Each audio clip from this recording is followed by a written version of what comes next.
This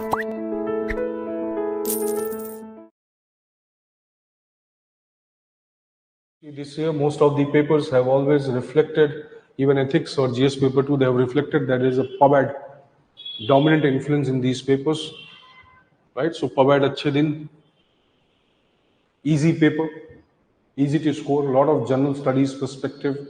So somewhere your effort is reduced. Fine. See the same question, like it's a GS paper 2 type question. Ineffectiveness of legislative control over administration can stem from various factors.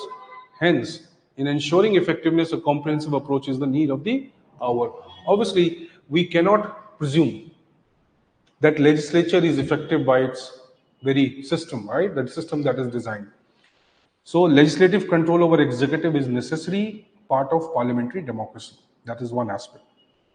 Legislative control, what are the various elements of legislative accountability, making the administration and executive accountable to legislature, what are the elements, right? So you have committee system, you have budgetary system, you have passage of bills, no confidence motion, censure motion, and ethics committee. You have various type of parliamentary accounts committee, estimates committee, departmentally related standing committees, right? You have various mechanisms by which it can be made effective.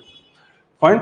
Obviously, you can also bring that when you read the constitutional provision, you realize that basically ultimately what is Council of Minister?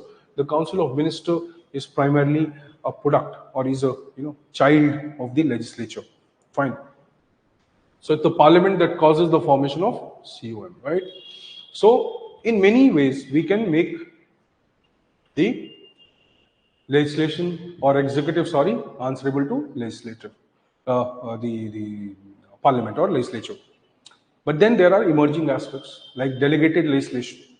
It is giving more autonomy to executive and administration. Laymanship of the parliament, right? The parliamentarians are layman in terms of skills, in terms of specialized focus. I'm not talking about Shashi Tharoor and other people, right? So, or Mahua Moitra and others, right? So they are laymen in general, and obviously there is a difference in the level of knowledge and information that they have, or executive and administration has, and legislatures have. Fine. Thirdly, like I said, erosion of the parliamentary control because of anti-defection law, right? Because of member of parliament working more as member of political party. Ineffectiveness of parliament because of lack of leader of opposition, as we have seen for quite some time. So that effectiveness of opposition is equally necessary, right? Emergence of coalition politics. Yes, we have alliances now. So most of the regional parties, most of the smaller parties which might represent very strong public issues, right? They are not very eager to present a very, what you can say, neutral and ethical debates in the parliament, right? So there are less of debates and discussions, and more or less governments are taking the criticisms not in a very pleasant manner. So lack of effective opposition and lack of effective criticism, especially because of coalition and pre-poll and post-poll alliances. Fine. Then another aspect would be that obviously how the legislatures, how the governments have resorted to the idea of ordinances. So legislative control has reduced because of frequent ordinances that have taken place. Eventually, there is a provision, right, to approve it, but still, you see the process. Why governments will go for ordinances? So that legislative scrutiny can be avoided, right? Most of the parliamentary committees do not have power to punish. Then obviously CAG, the Parliamentary Accounts Committee, but again, the CAG report is caused to be laid in the Parliament by the President. And obviously there is no time frame for that, so that effectiveness also reduces. Most of the committee's evaluation is a post-mortem work that also reduces. Lack of Rajya Sabha's role in financial scrutiny in budgetary process. Fine. Then judicial review, judicial intervention, judicial encroachment is also one of the reasons for lack of parliamentary control or effective legislative control. Fine. Lawmaking more or less now has indirectly been a domain of the judiciary. Fine. Approval of laws and making the laws void, using certain grounds for denying the legislatures the power to make such laws which they want to, using various other grounds of public interest and likewise. So there have been a growing conflict in that sense. So judicial interventions and encroachment have also diluted the power of legislature. Then the prime minister's influence, as you know, charismatic leaders like prime minister, they have also, as prime minister is part of the legislature, which he should not be. If he is part of the legislature, he can duly influence the parliament, right? Especially when you talk about that we are a majority-based system. So you can bring lot of perspectives that how it is declining also the parliamentary effectiveness in terms of functioning. Hardly the parliaments have functioned for 70 days average out of 160 or 170 which was needed. Composition of the parliament, lack of women representatives thanks to the law which they have made. But still, right, its implementation effectiveness, when it will be visible, we don't know. So lack of composition, effective composition, right? Criminalization of legislature. So there are various factors: cash for query, unethical means, lack of effective ethical codes. For example, in Canada, Ireland, and many countries, you will find the idea of ethics commissioner for parliament, right? Parliamentary budget councils and monitoring systems. If these are maybe introduced here, then probably the effectiveness of the parliament may increase. Fine. Though you should always agree that parliamentary control is fundamental, it is primary, and judicial control will only come after that. Fine. So you can write it. It could have been written very well. Any good student of PubEd or for that matter General Studies paper 2 can write this answer very well. Fourth, let's take fourth A. ERG, theory of motivation, attempts to reconceptualize the theory of hierarchy of needs. Obviously, there is ERG given by Alderfer. So ERG given by Alderfer. Alderfer is a scholar who obviously presents the motivation or the theory of motivation through his model called ERG. ERG is existence, relatedness, growth. Now see, you can view it this way. ERG, right? On the other hand, fine. On the other hand, Maslow was a scholar who had also given a theory of motivation on the basis of a pyramid or a hierarchy. Hierarchy of needs, right? Physiological, right? Economic or security, social, esteem, self-actualization. You can keep doing the analysis, self-transcendence or intrinsic esteem, extrinsic esteem, and a lot of needs are there, right? Metaphysical needs. But see, this is model of Maslow. Now, Maslow says that people are driven by their needs, and these needs create a sense of deficiency, and that is why they are motivated to achieve or overcome this deficiency. This creates a driving force, and they get motivated, right? Though these are 5 levels, right? Quantitative, emotional, and then these are more psychological and intellectual needs. So the needs start from quantitative, move towards qualitative. So Maslow says these are 5 needs which influence people and they motivate people. Maslow was basically trying to, these are called content theorists. They are more concerned about what motivates people. They do not analyze how this motivation happens, but they are more concerned about what constitutes the motivation. So quantitative, emotional, and intellectual, psychological. To replace these 5 levels, somewhere, right, Alderfer comes with his model and he says that rather than 5 aspects, we can club these 5 things into 3 categories, right? Existence, relatedness, growth. What is existence? More related to physical, quantitative aspects. Relatedness, emotion. Growth, higher intellectual needs. Now he says it is more easy to convert or summarize these motivational hierarchy into a better system or into a better model called the ERG model, right? It minimizes the number of levels, gives it more comprehensive meaning, helps us understand it better. Fine. Also, he makes this, see, this diagram is more of a cuboid or you can say a rectangle. The rectangle replaces the pyramid or the triangle. Why he's trying to say that? He's saying there is no hierarchy. It's not that people get motivated first by this, then by this, then by this, then by this, then by this. He says it's not like that. All the types of needs, qualitative, quantitative, emotional, intellectual, physical, all type of needs are existent at the same time, right? And all of these needs influence. Ultimately, right, he comes with this idea that all of them are simultaneously influencing us. That's true, correct? But now, what Alderfer misses that if these needs are simultaneously influencing, then how are we going to satisfy them together? If the need is quantitative and qualitative, how are we going to satisfy it together? We need something quantitative and we need something qualitative, right? Can there be something which satisfies both at the same time? Emotional also at the same time. So here, eventually, Alderfer, right, is trying to convey the idea that, okay, no, there is no hierarchy. They are all needs parallel to each other. They are emergent at the same time and they need to be fulfilled, but he does not realize how to operate it. So eventually he comes to the similar idea only, or eventually it is implied in his theory that a person would need to fulfill one of the needs which is more driving, which is more dominant at that point of time. Or he might start choosing for things which can simultaneously satisfy these needs. So these needs may exist at the same time, but can they be satisfied at the same time? Impossible.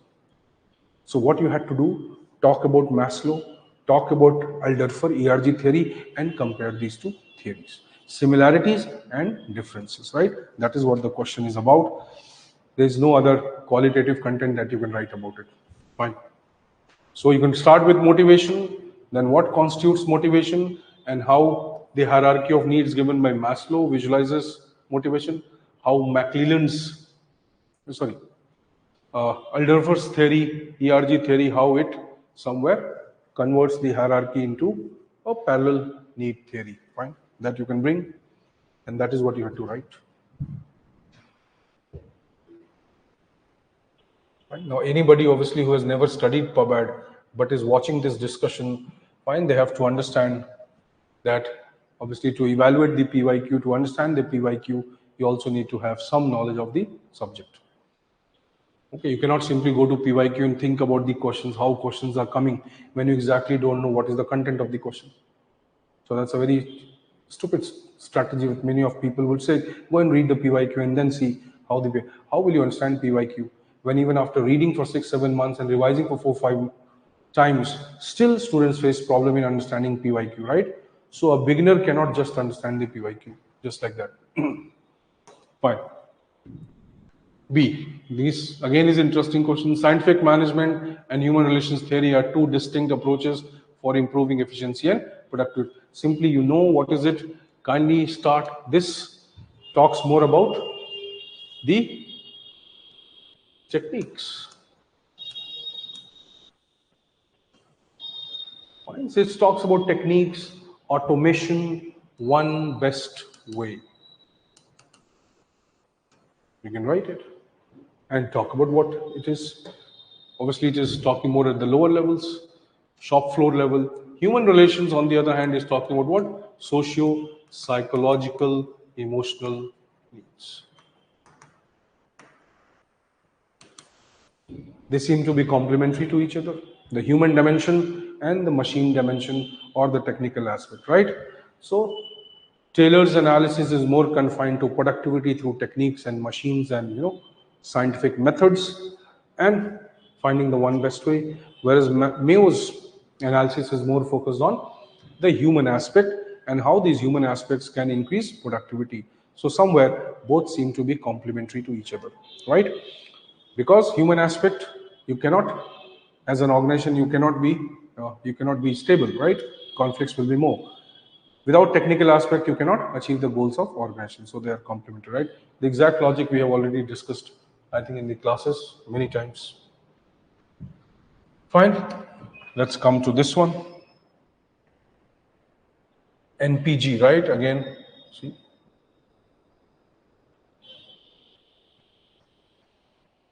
Simple. These are all, again, discussed many times, post NPM model. right? Post NPM models are obviously focused on overcoming the limitations of the NPM. NPM was dominated by market values, lacks democratic principles, lacks democratic value system. It did not focus on what you can say citizens, it focused on clients or consumers. Again, it tried to bring dichotomy from certain perspective. Fine. Uh, it was more concerned about management and not administration, more concerned about internal reforms and not about the consequences in the society. It believed that internal reforms and changes would improve the consequences for the society. It did not talk about inclusive development, right? It talked about service delivery, effectiveness, right? Being more client oriented, right? But you can imagine that people in this country or developing countries, they do not or they're not visible in this classification. They are poor, they are backward, they are minorities, they are, subaltern, they are extreme backwards and likewise. So you have to deal with those aspects also. This kind of classification in NPM is not visible. For it, it is a client, it's a client. It's a homogeneous category, though in reality, it's a heterogeneous category. Fine.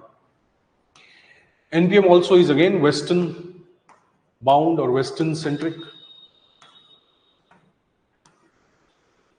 Osborne and Gabler's model, reinventing government model, right? It was born out of the failure of the government in the Western countries, especially USA, Canada, New Zealand, Australia, and many other countries. So failure of the state-centered model or the government in these countries led to the emergence of something called market-based or economic reforms within the administrative system, making them more efficient, more competition, more internal changes, more technology, more technical aspects, budgeting, accounting, financial monitoring, and so many other things, right? Yes. But it was mostly coming from the context of the Western world. So to overcome this, various post-NPM models emerged, right? Whether NPS, new public service, new public governance, responsible neoliberal governance, new wavering state, then your public value approach, and likewise. So there are various models which have emerged, right? Ethical leadership models, gender perspectives, and many other ideas have emerged. Fine. So that NPG is basically a consequence of that. So new public governance talks about how when the networks will be created, network between government and other actors, right? NGO, media, civil society, market, and all this. So when this networks will be created, right? How the government would be able to associate with these networks. How this relationship between the government and the other actors would be developed. For example, today we talk about whole of government approach, WGA, right? But basically it is more about the government system. But whenever we talk about the multi-actor system, governance paradigm, we have to realize that there is a government and there are a lot of actors around it. Is this relationship between the government and the other actors, right? Is it created in an equitable manner? Is it created in a just and fair manner? Is it understood in a theoretical aspect where the government's role will change as per the needs of the various other actors, right? So how this network will emerge, what will be the consequences that will be created, what problems will be encountered, and how government is going to align itself to these changing aspects. That is called NPG. So what issues will emerge, right? And what kind of approaches will or government will take so that this adjustment can be made. For example, public-private partnerships. So what are we doing? We are creating special purpose vehicles, or for that matter, corporate social responsibility, making a law related to that, right? Or developing regulatory mechanisms. So government's response, how to improve the community's interest, public interest, maximize accountability, and involve these various actors in a more, what you can say, equitable and trustworthy manner. Otherwise, most of these actors will lose trust on the government. Fine. So how it is going to minimize the negatives of this model and how it can improve the productivity or the constructive impact of this model. That is the NPG model. Obviously, NPG cannot be understood without keeping in frame the new public management, right? Or your whole of government approach or any other models that have emerged. So whether it is post NPM or post bureaucratic models, most of them have focused on how to make the administration more citizen centric, more democratic, more human centered, and somewhere more inclusive in orientation, right? That is the idea of NPG. Details are there, you can write it, fine. Okay, so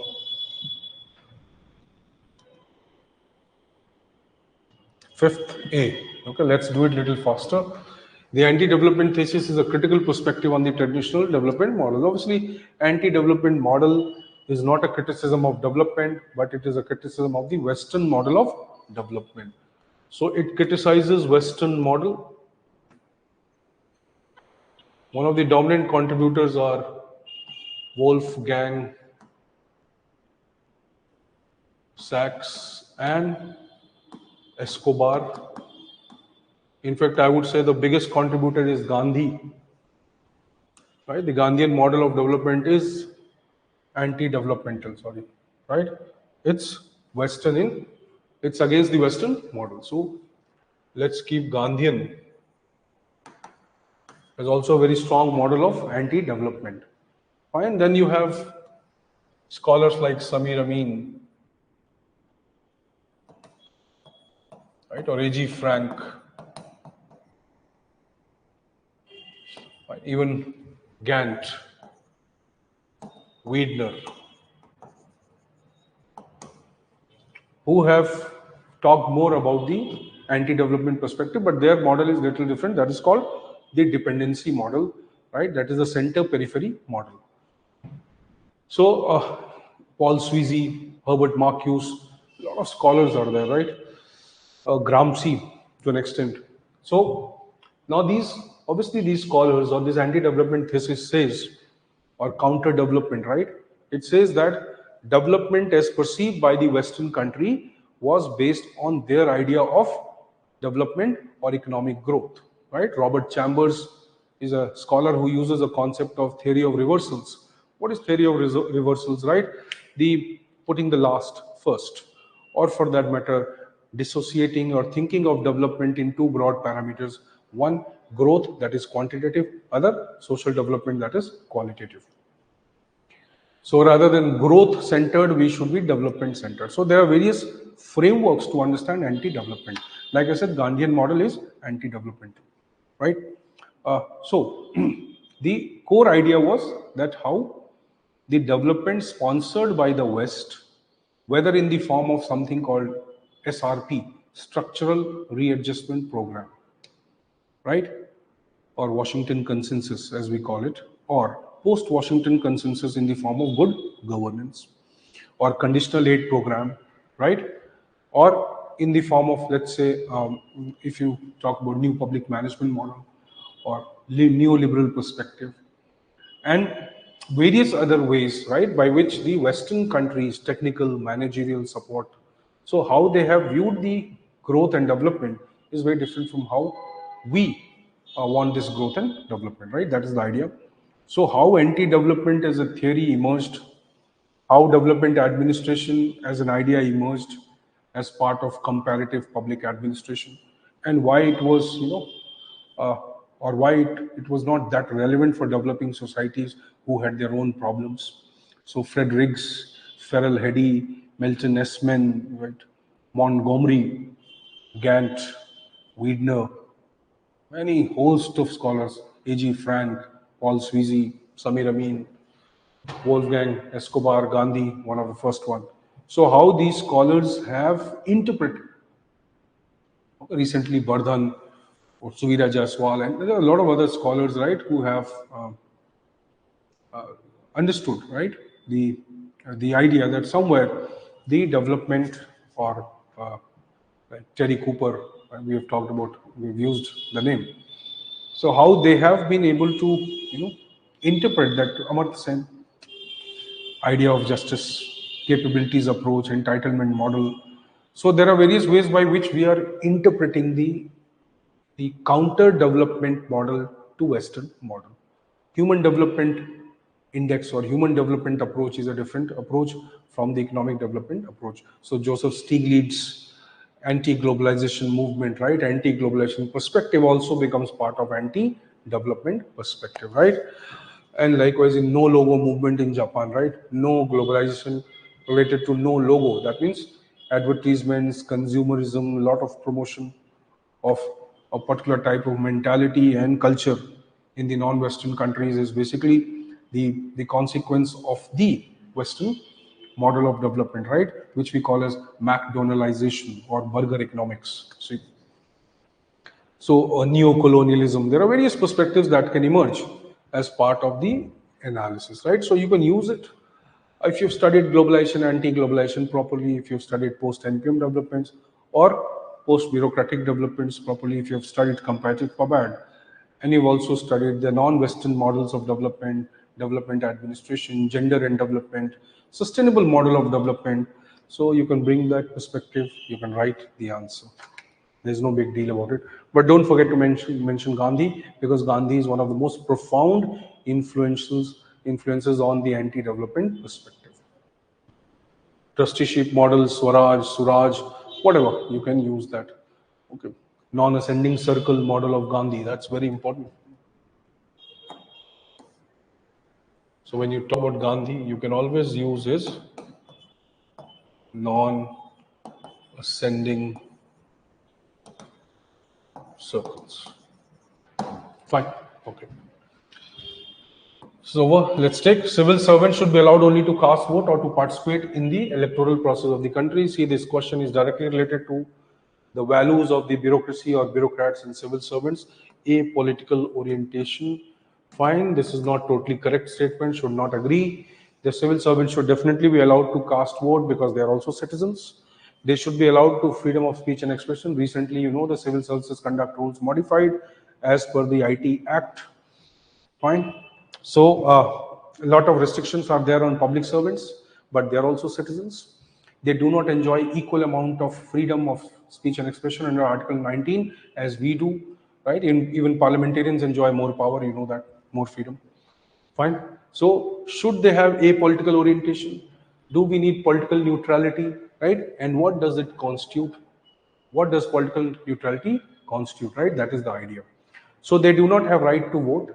They do not have, sorry, they have right to vote, but they do not have right to contest election, unlike France where they have. So they can vote, they can have political opinion, yes, but can they exhibit this in public? No, they cannot. Should they use social media platforms from personal opinions, right? Apart from government, apart from political ideology, they can have. Should they be form of political associate with political parties? No, they cannot. Should they be associated with various philanthropic, welfare, and other types of organization? Yes, they can. NGOs, associations, and likewise. Can they become part of unions? They cannot become part of unions, right? I refer to the articles 308 to 315 or 323 Constitution, right? Then Article 323A, 323B, Part 14 of the Constitution. Part 14 and Part 14A, you can refer to them.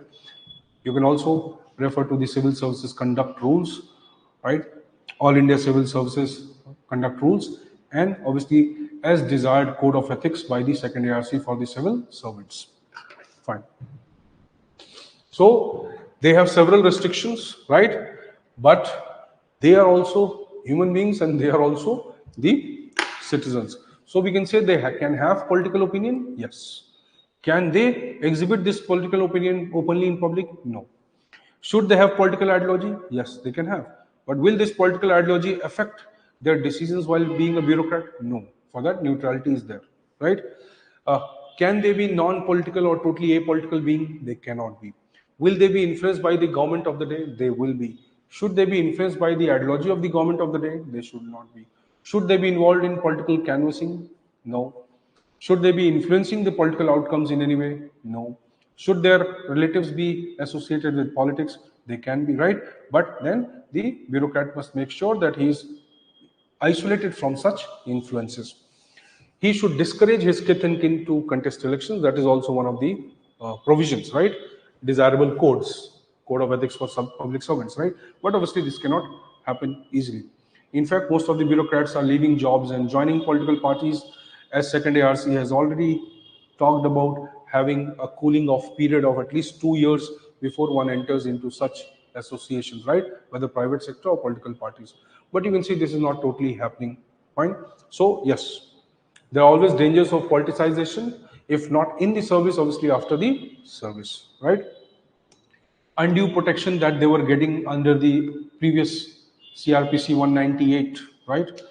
Where public servants were protected from direct inquiry in corruption cases and likewise. So such things also, right, somewhere promote politicization, because politicians, they start using these provisions which are available for the protection of honest public servants for misusing them for their own ends. You have seen 2G scam, coal scam, TRI, and so many other scams which are visible. Fine. So you can write it. Why not? Fine.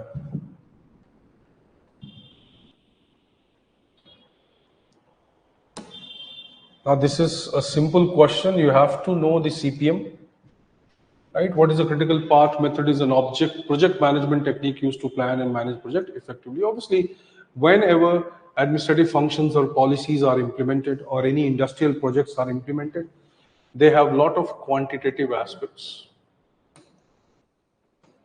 right? There are a lot of quantitative factors, and there are major considerations of cost and time. To manage this cost and time analysis and to make the projects more effective in nature, right, we use something called P by C chart. This is called PERT and CPM chart. Program Evaluation Review Technique and Critical Path Method chart. Why it is used, you can understand it simply this way. You make a timetable. Why do you make a timetable if you don't exactly follow it? But you make a timetable, you feel good about it, right? At least you create a benchmark of controlling things, how far you have deviated from the timetable. See, it's the same way. So whenever a project is to be started, right, we can say there is something called start. And there will be several finish, right?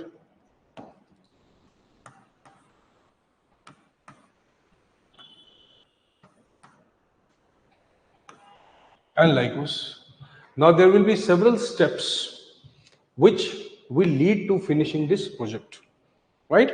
There will be parallel functions which need to perform. For example, you want to build a house, you want to construct a house. Can you do it without buying the piece of land? No. Now you can say, I'll buy a flat. That's not construction, right? So you want to construct a house, you need to buy a piece of land, you need to buy a piece of land, then you need to do certain formalities, right? So see, if there is no piece of land, there is no house. So certain functions are codependent. They are linearly dependent on each other. One happens, only then the next will happen. See, certain functions are not directly or linearly dependent on each other, but they are correlated to the overall completion of the project. For example, right, if you want to buy land, fine, that has technically nothing to do whether you marry or not, fine. But let's say your overall construction of the house depends upon the marriage that you're conducting. See? So there may be a possibility that if there is no wall, there cannot be electric fitting. Fine. But that is also true that buying the electrical appliances does not depend upon the creation of the wall, or does not depend upon the particular type of labor work, right? So it is quite obvious that there are certain functions in the organization, in the administration, right, which might be linearly dependent on each other. Others which are not linearly dependent but are part of the project, right? What do? We classify them. We create an elaborate graph, elaborate relationship between various activities, various functions, time and cost. And generally we number them to be easy in multiples of 10. So we make them easy, right? These are two set of activities, right? Or you can use the word nodes. These are important functions, start, and this is one important function. So this is an event, you understand? This is another event, this is another event. And between this, there would be a lot of activities, right? A lot of small activities which would be performed. So this is called nodes. These are called internodes or certain set of activities. This will require or incur time, cost. It will also somewhere require alternatives. So you can make another chart here also, that if not this path is good, then this path is good. So what are you doing? You are quantifying, visualizing, creating a benchmark, and you are depicting the set of functions and activities in an organized chart. This chart helps you track things. Now imagine this chart is now AI based or technology based, or it is MIS integrated, management information system integrated. What will it do? It will create a approximation and maybe an exact approximation of the time required, of the cost required, which functions will be delayed, that is called slack time. Things are delayed, right? Which functions can be delayed at the maximum, which functions can be delayed or cannot be delayed, right? So if certain functions can be delayed and the project will not be affected, certain functions which are inevitable and cannot be delayed, right? That's called the critical path. So all the path on which various functions which are performed, which cannot be delayed in any sense, where cost and time factors are very crucial. A small change may bring a bigger impact, you understand? That is called the critical path. And obviously engineers, project heads, all those who are dealing with industrial projects, construction projects, EPC projects, even government which is dealing with commercial industrial undertakings, right? They make these charts. These charts help us in, it is like neo-Taylorism, if you know that, if you understand that, right? Neo-Taylorism. It's a revival of the managerial techniques or Taylor's philosophy of scientific management. Fine. So it gives a lot of benefits in terms of calculation, estimation, cost analysis, time analysis, cost benefit analysis, quantification, optimization of resource, controlling, micromanagement, pinpointing, and so many other things. And write it. It doesn't require a lot of engineering knowledge for you to write it. If you have basic understanding, you can write it. Sorry. Fine. Auditing is not a fine. Audit is not about, sorry, D. Is not about finding faults. It is about ensuring the accuracy and integrity of financial information, right? Simple hai. Talk about audit, right? Audit as something more than just technical, legal, and economic evaluation. The purpose of audit is not punishment, it is corrective. It is reformative. See? So today we are talking about performance management system. Today we are talking about outcome-based planning, outcome-based evaluation. How are we going to do that? So we cannot do that, right, unless we change the entire orientation of auditing, right? Paul Appleby, the scholar who has already said that Indian auditing system works on fear. It does not allow the bureaucrats to take initiatives. The auditing is a pedestrian, it's a layman function, and it can be performed by anyone. But what has happened in Indian context, the auditing has been given too much of importance. CAG Article 148 is a constitutional body. It works with Parliamentary Accounts Committee, right? And this creates a lot of fear in the minds of administrators and executives. Auditing is audit report is a secret document. See the importance of that document. It is a post-mortem. So he has also highlighted that there are so many drawbacks, right? And auditing is not serving its own purpose. Even second ARC has highlighted the need for concurrent auditing, pre-auditing, ethical auditing, right? There are several aspects of that. So write it, that auditing should not restrict the administrative initiative. It should highlight the cases of corruption and maladministration, right? But it should not come up with something what Vinod Rai did, presumptive or speculative expenditure or speculative loss of money, right? 1,76,000 or 67,000 crores. Speculative loss, right? It puts the administration in the bad light, deteriorates the faith and the trust of the people in administration, right? So that's a big issue. Write about it, fine. E, okay. Let's take the E part. The study of public administration must include its ecology. Obviously, write why the ecology is necessary. Scholars from Foley to Bernard, right, to Simon, Easton, lot of scholars, obviously Riggs, Goss, Heddy, Ferrell Heddy. All of them somewhere have highlighted the idea of systems or organization as system or open system. When organizations are treated as open system, like public administration, we understand the impact of public administration or its interaction with two-way, obviously, with its environment. Obviously, it is impossible to understand the functioning and the actual behavior of an administrative system without keeping its context. So universal models are needed, right, to develop certain things. But then unless we have contextual framework, unless we think of the how administration is going to function in this particular region and how administration may be functioning in this particular region, we'll never be able to compare them. We'll never be able to find out the differences between them. If we are not able to do it, we'll never be able to understand the real functioning of administration, issues and limitations which they have. Ecology also helps us understand how Western public administration may be different from non-Western public administration. How one culture, society, history has impact on administration compared to the other ones. For example, when you say Mughal administration, what are you referring to? When you say British administration, what are you referring to? And when you talk about Kautilya or the ancient administrative system, what are you referring to? You're referring to the context. Fine. Obviously, you cannot say European administration and American administration are same. No, they may be similar. They may have some common factors, right? But not the exact. The minutest aspects are not same. So your local ecology, your culture, many factors, right? We have 5th schedule, 6th schedule, Article 244, Provision 1, 244, Provision 2. See, we have these two schedules which make these areas distinct from rest of the area.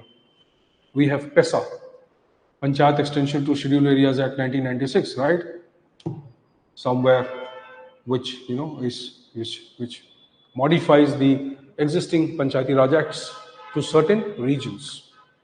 We have special provisions we had, right, or 370, 371, A, B, C, D, and likewise. So we have various kinds of what you can say customizations for within the country, from one country, within our own country. So obviously, when we study public administration, how and why we cannot customize the understanding for different countries, for different societies, right? That is called ecological perspective. Ecological perspective helps us understand many issues. Corruption, why people are corrupt in one country, less in one country. Why people are more corrupt in one region and less in another region, right? How administrative practices need to be modified in this region and not in this region, right? What are the common aspects and what are the differences? So this helps us understand a lot of things. If we are using it wisely, we can know lot of differences and nuances and internal aspects of administration, things which we cannot see on the face of it, right? Things which are not generalizable. So if you need reforms, you need policies, you need to implement so many things, you need to know the ecological perspective. Fine. 6th, A, trend to adopt innovative practices in administration. Administrative ethics is gaining ground for improving public trust in governance. Obviously, what is the idea of administrative ethics? Why the need for public service ethics, right? We have been using this term many times in the class, public trust, public trust, public trust. Public trust is not just trust that you might think normally, right? What is public trust? The legitimacy which the government enjoys with the people, the citizens. So why the constitution would be accepted? Why the basic premises of constitution become the guiding values of both citizens and the people in power? How people in power would be acceptable by the people or members of the society. And how this relationship will lead to the balance in governing process. So an unethical, corrupt, inefficient, non-righteous, invirtuous public administration somewhere erodes the trust of the government, the values of the constitution, and obviously its own role in society. So public trust is like one of the important determinants and even the ends of public administration. Constitutionalism, rule of law, these are independent judiciary. They are a very important ingredient of something called public trust, right? See, so you can write, administrative innovative practices kya hai bhai? So if we talk about pragati, if we talk about smart policing, if we talk about digital era governance, right? If we talk about administrative training, if we talk about ethics in administration through sensitivity, through orientation, through various practices, through technology, voluntary codes, code of ethics, code of conduct, media, civil society, third-party actor, governance mechanism, decentralization of power, judicial review, legislative accountability, international standards like sustainable development goals, and so many mechanisms. You can write them, see. The primary concern for ethics, administrative ethics, has started from Wilson. It started long back. In Francophone system, Napoleonic codes, when you talk about French-German tradition, they wanted professional, accountable public administration. So whether it was Wilson or these scholars, or later on Michael Harmon, or for that matter Bernard, and so many other scholars, right? They have all somewhere talked about enforcing the idea of administrative ethics. Nolan Committee, or what is that? Justice Douglas Committee, international committees, second ARC, Santram Committee in India, many other bodies, right? All of them somewhere have primarily focused on how we can promote voluntary ethical motivation within public servants, right? But it cannot be done merely on the assumption that the bureaucrats will become consensuous or conscientious, right? The word is better.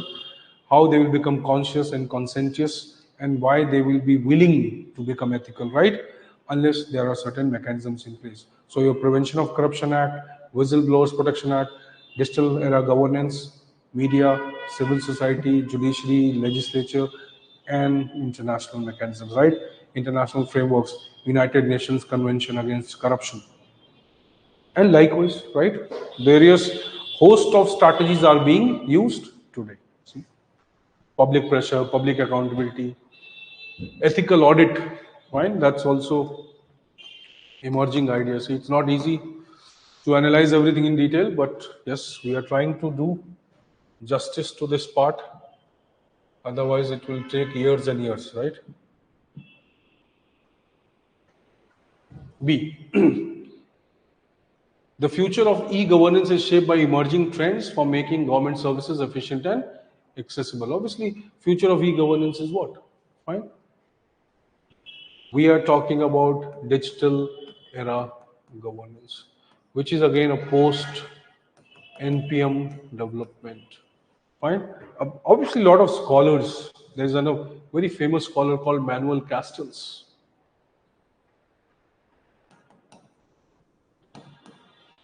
Same.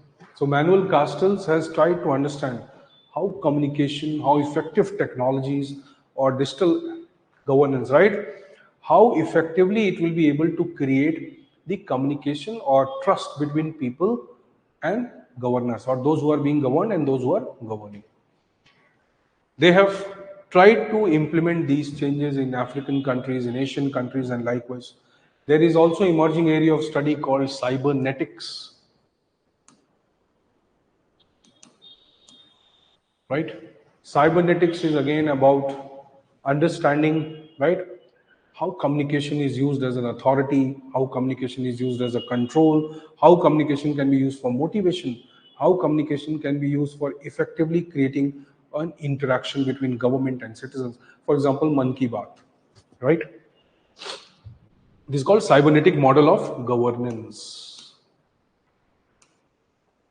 Right?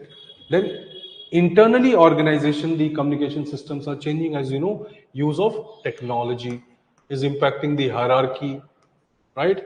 It's impacting the senior subordinate relationship, use of MIS, management information systems, streamlining the decision making, centralizing the data, distribution of data has become decentralized, collection of data has become centralized, right? People can make independent decisions. If a person is, or if an organization is making a decision somewhere else, it will be known to others also. So more accountability, greater peer pressure. Fine, then see, technology is improving the real-time monitoring, real-time data collection. Correct. Single window system, but yeah, correct. So there are like you have CSC, Common Service Centers in India, Common Service Center 2.0. So we are moving towards what one-stop shop, single window systems, right? Or you can also say that the various development schemes and policies, right? The transfer of money is being digitized, monitoring is digital, right? And likewise, a lot of initiatives we are taking. So ultimately, digital era governance, right, is one of the uh, what you can say the means or the mediums to achieve that is called the Industrial Revolution 4.0, where AI based technologies have become one of the predictive policy making, right? AI based technologies are emerging now as the most influential mode of technological innovation and growth in administration or governance. So predictive policing, simulation techniques, right? Or you can say natural language processing, use of uh, information at fingertip, mobile governance, M governance, and likewise. So there are so many changes which are being witnessed under digital era governance. It is not just good things, but also the negative things also. Dehumanization, technocratic system, dominance of technocrats, high cost of using technology, digital divide, digital illiteracy, right? Or digital disparity visible in the society. Lot of, you can say, vulnerabilities of technology, security, privacy, data protection, data theft, and a lot of other things. Big data problem. How do you manage all that, right? So governments are facing both these scenarios, right? Hacking, crimes, a lot of things are happening. India scam, one of the biggest, right, digital scams in India, right? India is affected by one of the biggest scams in the world, where, fine, see, correct, yes, sure, you can use gangplank, no problem, right? So the idea is, but that is more about a specific change, no? Fine, you can just use the term we have already said, see, how communication between systems, how communication between people, that is increasing, right? So you can utilize that idea, but try to understand the question is more about how the nature of DG is changing and what repercussions it is creating, right? So technology has uh, created more, uh, multitude of impacts, both negative, positive, both empowering and disempowering, both improving and making the vulnerable systems, both of them, right? So this is how you have to write. If you want to use Fifner, John Woodward, even Simon, and there were many scholars, right, who have already talked about using technology in administration and how that is going to improve the decision making models, right? So you can write it. If you want gangplank, add it, yes.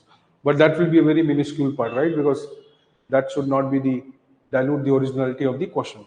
Originality of question is what? Shaped by emerging trends, right? That's the idea. Okay. C. Undoubtedly, social and historical factors play a significant role in shaping administrative system. Side by side, understanding of these influences is essential for designing responsible governance structure. We have just now discussed the idea. You can elaborate upon the same idea. How ecology is necessary to understand the nature of administrative system, reforms, policies, customizing the policies, and trying to understand the people from the perspective of unique needs and contextual problems. That is the idea, right? Fine. Seventh A, Riggs prismatic model has been criticized as overly gloomy and technical complex, but it remains a useful starting point for comparative public administration research. Analyze.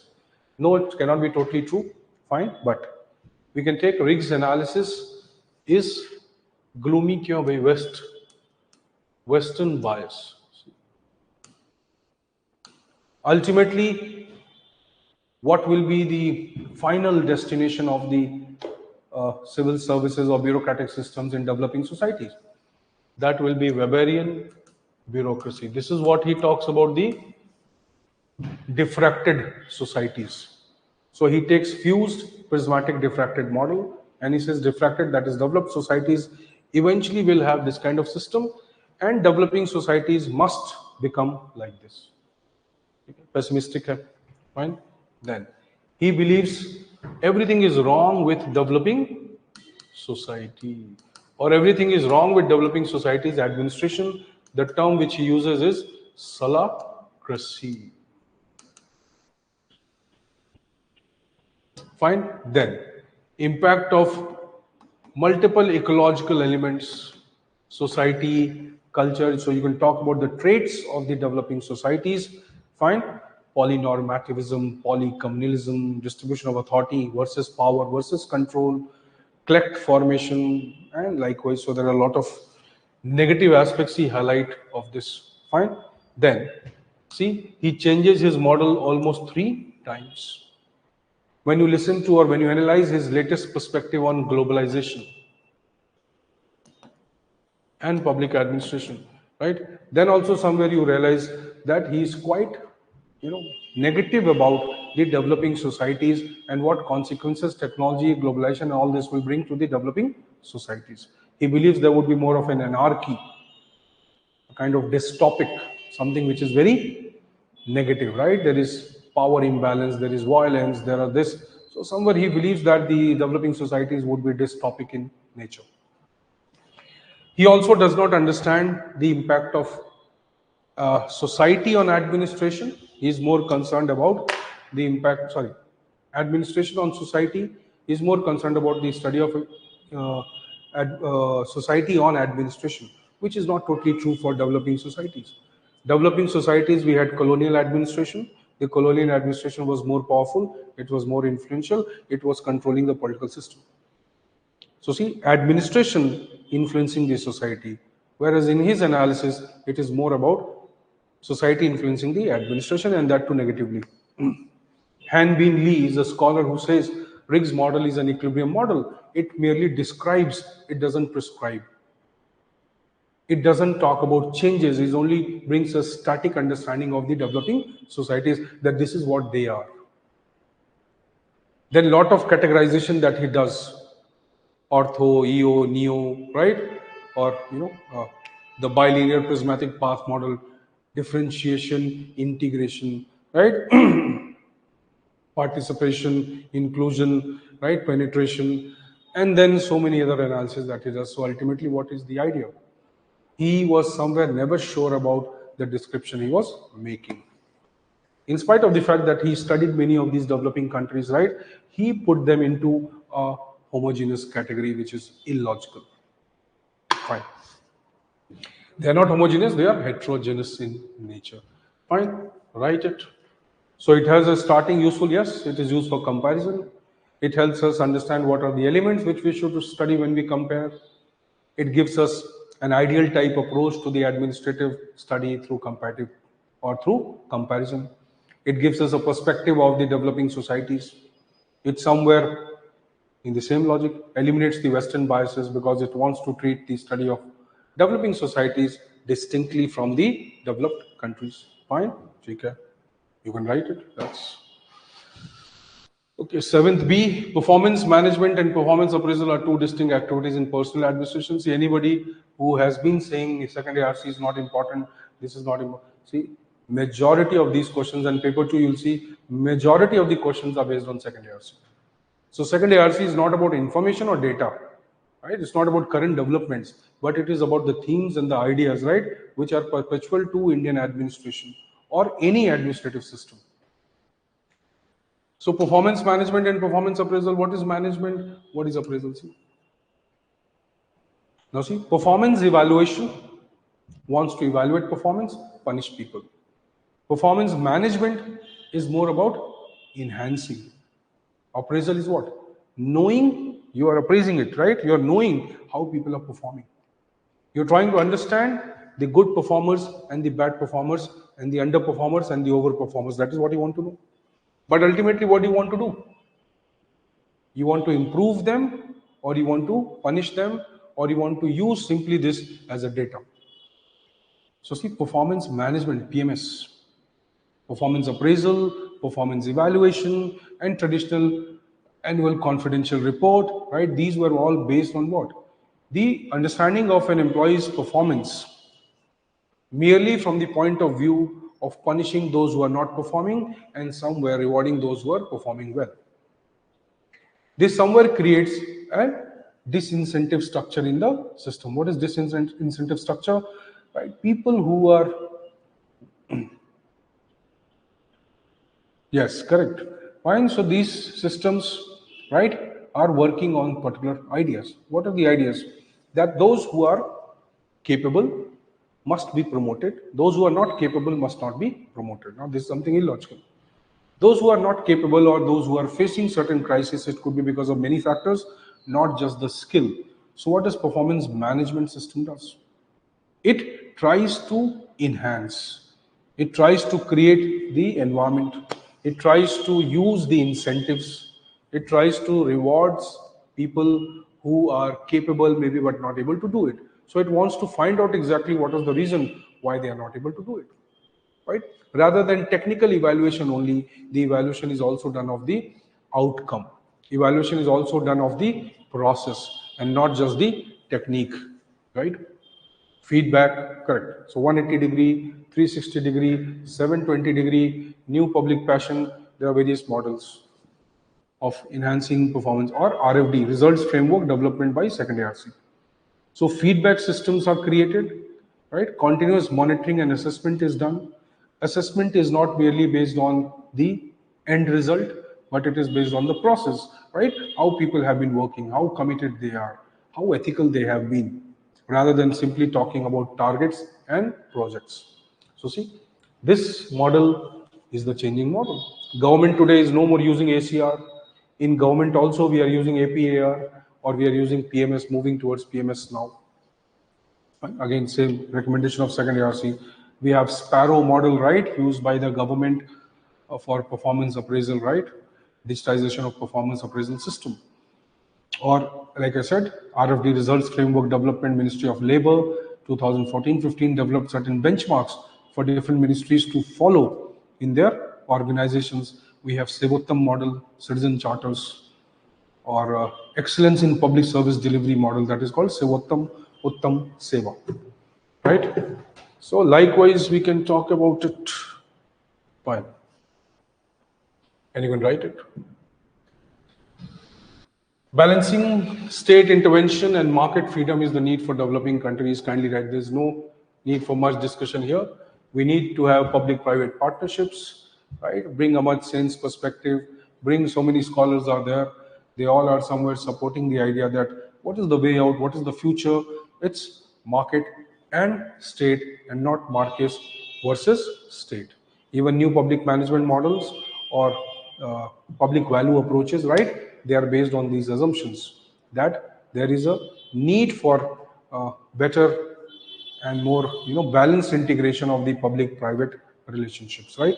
So investment, technology, upgradation, reforms, they all are being done with this perspective. We are creating joint enterprises between public-public and public-private, and public-private-private, and likewise. So they are all somewhere moving towards collective responsibility, right, rather than individual systems. 8A, bureaucracy in developing countries faces several challenges, and tackling of these will make them more responsive, adaptive, and aligned with development needs, right? So bureaucracy and development, or bureaucracy and democracy, is the topic. Also, when you think of the criticism of Weberian model for developing countries, same thing you can write here. So what are the problems? Obviously, bureaucracy is traditional, rigid, static, functions on closed system circularity. It is a closed system model. It does not reform. It is not responsive to ecology. It does not take into consideration the various contextual elements, right? Uh, it is rigid, red tapeism, hierarchical, document centric, data centric system. uh, you can say a lot of formalisms, right? A culture, a particular type of culture, bureaucratic inertia, and traditional procedures, and likewise. Society is changing, society is dynamic, things are open, globalization has taken place. These kind of systems are not responding to anything, right? So you can bring how bureaucracy and development seem to be incompatible. Bureaucracy knows more about regulatory function, law and order function, okay, established administrative functions, and likewise, it does not look into or venture out to be innovative or creative in nature. Fine. So you can highlight this, and then you can start by how it can be overcome. So we need reforms, we need technology, right? We need a cultural change, we need attitudinal change, we need ethics, we need citizens' participation, we need media, we need monitoring and feedback systems, we need RTI, we need more transparency, from secrecy to transparency, from monopoly to decentralization. We need NPM models, 4Ds, right? Democratization, decentralization, debureaucratization, and disintegration. So there are a lot of ways by which this can be done. You can write it theoretically also, but you have to give examples from the developing countries. Only then this answer will be good. So theoretically, a lot of content can be written, fine, but unless we bring the real perspective, right? RTI, in spite of RTI, you see the death of the RTI activist, the perception of the administration not to disclose the file notings, they did not want to disclose, secrecy still dominates, right? Exemptions under the RTI, whistleblowing is not promoted, not encouraged in India. Still, the law is not fully operational. Okay, corruption, Prevention of Corruption Act, right? Undue protection to civil servants. So there are various indicators, right, which somewhere help us understand that bureaucracy has been unduly protected by the political system. There is excessive politicization, and somewhere it is because they they do not want to change, and they have this control over society, and that is what the power they are enjoying. Right? So you have to change it. This is more of an economic question, right? Public debt. Modern economists think public debt is an essential means of increasing employment, an element of economic policy, but it is also shifts the burden to future generation, right? Kindly write. This is a more of a general studies question. How public debt, right? Today's public debt impacts the future. So there are various possibilities. Even though the Keynesian model of welfare economics, it somewhere promotes the inflationary budgets. It promotes the overspending by the state in terms of development activities, or at least in terms of some welfare activities that state can undertake. Overcrowding or crowding out by the state. So there are various repercussions. Then the regulator or the financial regulator might go for deficit financing, which obviously we have stopped. So there can be various consequences, right? Indirectly affecting the fiscal policy, right? And somewhere impacting the financial markets, and likewise currency rates and so many other things. So you can bring these perspectives, right? I'm not getting into the technicalities because it is more about the economic perspective, right? So you can write it much better, right? So somewhere, right, you can analyze it and say, yes, there are certain repercussions, but then again, the idea is that welfare states cannot undermine the public expenditure, right? And if public expenditure, unless public expenditure increases, there would not be developmental activities or inclusive development. For that, a healthy public debt is also needed, right? FRBM rules, FRBM Act, they already have talked about, or that is one framework under which we try to rationalize the public debt, right? And the deficits, fine. So we can talk about that also. But see, problems like COVID and other kinds of unemployment or poverty, they somewhere create the necessary conditions under which the state has to overspend, or it has to borrow and then spend. Fine. So you can write it. Maintenance cost, cost of maintaining bureaucracy, big administrative system, all leads to public debt. Talk about it. Unless there is a sound mechanism for policy evaluation, policy formulation process remains redundant, correct? Obviously, evaluation gives feedback, right? Feedback somewhere helps the policy formulators in improving the data, the facts, the local conditions. So a very important contribution has been made by McNamara. McNamara basically talks about policy evaluation, right? Other models are also there, but McNamara's contribution is quite contemporary, right? He talks about how the technology and a well-structured rational policy evaluation model can be developed. So when policies are implemented or formulated and they are implemented and then they are evaluated, so what should be the stakeholders in evaluation? What is the criteria for evaluation, quantitative or qualitative, right? What are the means of evaluation? And fourth, obviously, what is the scope of evaluation? So in what sense are we evaluating, right? We are evaluating in economic sense or human sense or qualitative sense, quantitative sense, and likewise. So unless evaluation is proper, the feedback will not go. If feedback is not proper, ultimately policy formulators will suffer from what you can call as the policy paralysis, lack of information, biased decisions, right? Populism, lack of rational data and facts. In fact, what we use the word is the populism and politicking, right? So politicking will be very common if proper feedback is not provided. Fine. So evaluation becomes very important. Today, evaluation is a lot of evaluation can be done technology based. Public participation is increased. Fine. And social audit is also a mechanism of evaluation. So will the stakeholders increase? Will the evaluation become more representative? Will it be aligned to the global standards, right? Will it be technology based? Will it reduce human errors? And likewise, that is the idea. And he says eventually when this happens, the entire policy cycle improves. So see, if the feedback is proper, evaluation is proper, then formulation again improves, implementation again improves, and then process goes on. Fine.